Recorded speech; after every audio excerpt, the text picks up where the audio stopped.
Alors là, on passe à la portion entrevue de la soirée. Je suis avec Sébastien Théoret, auteur de la série La quête du guerrier, un livre-jeu de rôle en mode solo. Bonjour Sébastien, merci beaucoup d'avoir accepté l'entrevue.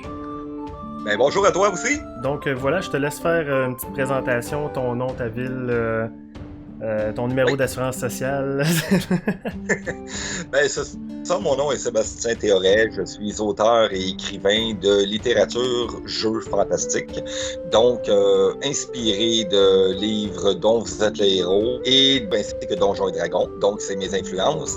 Et j'habite à Brossard, donc proche de Montréal. Je suis un Brossois. Un produit 100% québécois, on aime ça. Oui. Euh, Donc, toi, les livres dont vous êtes le héros, ça date de quand, ça, cette passion? Ben, moi, en fait, c'est ça, comme je disais, je suis rendu quand même à un âge, je suis rendu à 45 ans. Donc, j'ai connu l'évolution des livres dont vous êtes les héros on the spot, ce qui veut dire que quand j'étais tout jeune, le premier livre que j'ai reçu venait de sortir, c'était Le Labyrinthe de la mort. Et à partir de ce livre-là, j'ai littéralement embarqué dans le style, dans le genre, parce que tout jeune, ma mère me lisait Tolkien, Le Seigneur des Anneaux. Donc, pour moi, ça représentait du fantastique médiéval. Alors, je trouvais ça vraiment intéressant. Et par la suite, ben là, c'est ça. À toutes les fois qu'il y avait un nouveau titre qui sortait, ben, je me rendais en magasin avec ma mère. On allait acheter mon dernier livre. Des fois, il y avait 2 livres. C'était une grande surprise. Donc, j'ai vraiment suivi au jour le jour le parcours de ce genre de livre-là, ainsi que Donjons et Dragons et L'Œil Noir, parce que c'était vraiment l'époque où ça sortait aussi les premiers livres, les premières, les campagnes, les premiers box sets, ces choses-là. Fait que j'achetais tout ça, puis je tripais vraiment à ce niveau-là. Fait que ça date de longtemps. C'est cool. Ça devait être nice, par exemple, de voir ça en temps réel, là, de suivre l'évolution un petit peu de la série. C'est un peu comme dans le temps avec les jeux vidéo. Tu sais, moi, j'ai été aussi gamer, fait que on attendait en ligne aux distributions consommateurs pour s'acheter une cassette de Nintendo puis de sortir. Alors oui, c'était vraiment, c'était un autre univers, c'était vraiment trippant, oui, exact. Dans la panoplie de livres que tu as pu lire, justement, y en a-tu un qui ressort du lot plus que les autres? Moi, ma grosse source, mon masterpiece, dans le fond, pour l'époque, il faut se rapporter à l'époque, ça a été vraiment Le Sorcier de la Montagne de Feu, qui, à mon avis, représentait bien le livre dont vous êtes les héros, avec un trajet qu'on pouvait même le dessiner au fur et à mesure pour essayer de se retrouver là-dedans. Et avec l'ambiance qui était glauque, puis qui avait vraiment le style médiéval, dark, un peu à la Seigneur des Anneaux. Donc, ça a été vraiment lui. Et la suite aussi, quand ils ont sorti Zandar aussi, la suite, ça a été mes deux tops là, de la gang. Un livre que tu aurais détesté, que tu n'as pas aimé jouer pantoute? La voix du tigre, le style ninja m'a vraiment pas capté mon intérêt. Pourquoi? Parce que je trouvais que ça dénaturait un peu le style fantastique. Et la voix du tigre, j'étais un tripeux de ninja, là, de films de ninja, mais je trouvais que ça n'avait pas l'impact que ça aurait dû avoir. Je trouve que c'était pas assez dark, c'était pas assez mystique ou mystérieux. Puis il y a toute la série Histoire aussi de jeux d'aventure qui est sortie de même, de dont vous êtes les héros, non, j'ai pas embarqué. Je trouvais que là, c'était pas du fantastique là, comme que j'aime, là. J'ai vu sur les réseaux sociaux que tu avais fait le saut pour devenir écrivain à temps plein. Félicitations, moi je t'appuie à 100% là-dessus. Dis-moi donc, le tremplin, justement, le saut, comment tu l'as vécu? Un calvaire. C'est un calvaire être écrivain ici au Québec. Peut-être qu'en France, je connaîtrais le succès et peut-être la gloire et la fortune comme dans les livres dont vous êtes les héros. Mais ici, la réalité est assez sombre en matière de littérature. C'est que tout ce que tu fais, tu n'es pas subventionné. Donc, à moins que tu fasses affaire avec une boîte d'édition et cette boîte d'édition-là va te donner 50 cents par livre. Donc, j'ai décidé en 2018, j'ai sorti mon premier essai, La Cité des Morts, mais la version 0.0, qui avait quand même plusieurs erreurs à l'époque que j'ai dû recorriger parce que c'est une brique, c'est massif. Et à partir de là, c'est là que j'ai élaboré et je me suis dit, bon, comment que je pourrais faire ça? Et la COVID-19, la fameuse COVID-19, m'a apporté à travailler à temps plein sur la production, l'écriture et la conception de livres. Et c'est là que ça a pris la forme et je me suis dit, tant pis, je mangerai du ballonné pendant peut-être 1 an ou 2, mais je vais me dédier à temps plein dans l'écriture et la production de livres-jeux. Alors, c'est parti de là et maintenant, je regrette pas mon choix. C'est sûr que c'est un chemin alternatif et beaucoup plus difficile et on n'en vit pas nécessairement comme peut-être plusieurs personnes vont penser qu'on vient riche avec ça, mais vraiment pas. Mais ça en vaut la chandelle, ne serait-ce que pour repartir cette tendance-là qui est le livre dont vous êtes le héros. Ben oui, écoute, c'est une très belle histoire malgré la circonstance de COVID puis tout, là. Mais si ça te permet de sauter le pas puis de vivre de ta passion, moi je t'encourage là-dessus, puis j'encourage tous les gens justement qui nous regardent à procurer tes livres. Parlons-en justement des livres.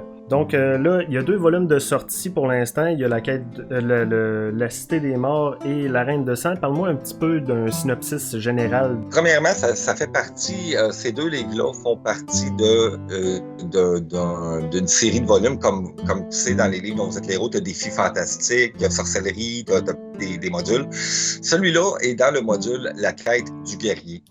Donc, juste avec le nom, La quête du guerrier, dans le fond, c'est qu'on incarne un guerrier dans cette série-là. C'est une série, en fait, de 4 livres, plus la prémisse qui est La Reine de Sang, qui se trouve être 10 ans avant les événements de la Cité des Morts. Exactement. Donc, moi, j'ai décidé de créer un univers, mais avec des créatures propres, avec des choses différentes de ce qu'on voit dans le folklore traditionnel, donc inspiré de Tolkien ou encore inspiré de Donjons et Dragons. Oui, il y a des éléments qu'on retrouve parce que je ne veux pas non plus perdre le lecteur, mais c'est important de vraiment identifier l'univers d'Elvion. Il y a même une carte à l'intérieur du livre. Il y a vraiment tout un univers qui a été conçu. La magie est différente. Il y a des classes nouvelles, il y a des créatures nouvelles dedans.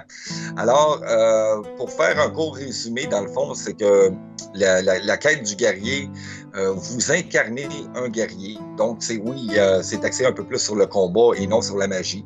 Et à partir de ce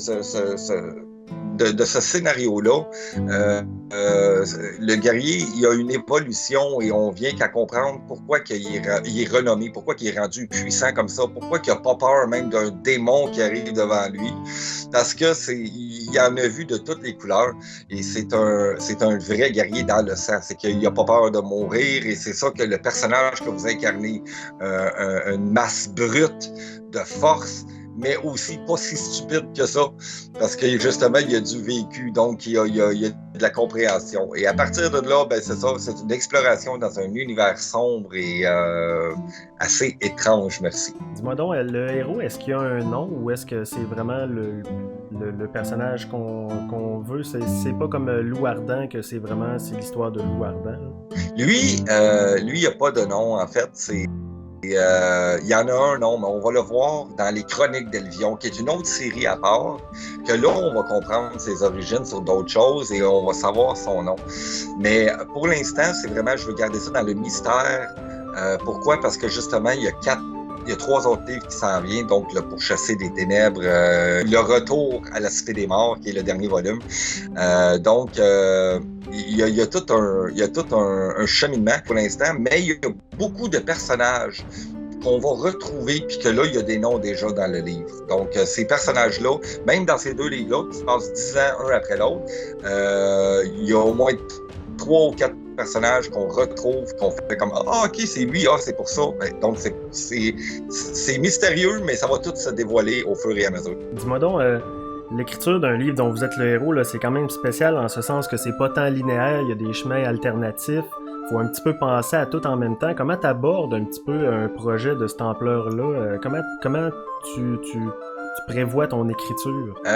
Tout d'abord, j'ai eu des idées de grandeur dès le départ, avec un 625 paragraphes, 457 pages, et que s'il serait en écriture normale, le point normal d'écriture, On parle facilement de 600 pages, donc plus gros même que le livre de sorcellerie. Ouais, c'est une brique. Et je me suis lancé là-dedans comme un fou et j'ai fait des erreurs dans la première édition. Alors, moi, quand je me suis lancé là-dessus, j'avais déjà mon scénario dans ma tête. Comme je disais, c'est un gars qui se couche le soir, puis ma forme de méditation, c'est d'inventer des scénarios. Et ce scénario-là, je me le répétais. Donc, ça faisait plusieurs semaines que j'avais tout le scénario, le visuel de ça. Donc, à ce niveau-là, pour l'écriture, c'était simple. Ce qui était plus complexe, c'était de me trouver ma méthode de travail. Donc, il me fallait... La façon que je fonctionne, c'est avec un pad, que je fais des dessins au fur et à mesure d'où je m'en vais, avec les flèches qui dirigent, incluant les numéros de paragraphes et les objets, parce que je veux que les objets concordent, mettons, dans un certain sens quand on se promène. Aussi, il y a plusieurs choses au niveau de l'histoire, qu'il y a des éléments clés de l'histoire qui devaient être importants, donc il faut que ça rejoigne aussi l'histoire, mais laisser plus de liberté aux gens d'explorer un peu partout. Alors, c'est ça, je travaille avec un pad, avec Word, puis avec Excel pour les numéros, pour me faire une grille, une cédule. Donc, c'est un processus qui est complexe, qui au début m'a amené des erreurs, mais maintenant, je l'ai vraiment peaufiné, mon système. Et le deuxième, aucune erreur, et ça s'est fait comme un charme. Qu'est-ce que tu dirais qui est le plus dur dans tout le procédé? Qu'est-ce qui est le plus difficile? Comme tu sais, moi je suis auteur, mais en plus je suis aussi, c'est ma propre petite boîte d'édition, donc j'ai toute la mise en page, l'infographie. Quand il y a des illustrations, il faut que je paye un illustrateur. Il y a énormément, ça a l'air simple comme ça, mais c'est un travail colossal, juste sortir un livre. Et mon plus gros défi là-dedans, c'est toujours d'arriver avec une convergence qui veut dire respecter l'originalité des livres dont vous êtes les héros, ce que moi je tiens vraiment à respecter cette base-là, mais d'apporter des éléments nouveaux qui vont faire en sorte que je vais me différencier et que ça va attirer davantage les gens à s'orienter vers ce genre de livre-là. C'est ça mon défi. Tu as mentionné qu'il y avait plusieurs tomes à venir. Est-ce que tu as d'autres projets en cours dans un futur semi-rapproché? Je viens d'écrire un livre au niveau de la santé, du domaine de la santé pendant la période de la COVID. Les travailleurs de la santé ont écopé, fait que ça m'a mis un petit peu en stand-by, mais là, ce livre-là, il va sortir dans à peu près 10 jours. Et j'avais commencé l'écriture de 2 livres. Donc, mes deux nouveaux livres, il y en a un qui est très avancé, qui est La Tour des défis. Et le pourchasser des ténèbres qui est commencé, qui est enclenché. Donc, je vais expliquer un petit peu ce qui s'en vient avec ça. C'est que le pourchasser des ténèbres, c'est la suite logique de la Cité des morts. Donc, où est-ce que la Cité des morts arrête, le pourchasser des ténèbres commence immédiatement là. Sauf que là, il y a plusieurs innovations qui vont être ajoutées, plusieurs changements, qui vont apporter vraiment un style... il y a beaucoup de nouveautés, en fait, de choses qu'on fait comme « Ah, c'est original, c'est différent, mais l'histoire, toujours aussi captivante, avec plein d'intrigues, plein de choses qu'on ne s'attend pas, donc c'est voulu.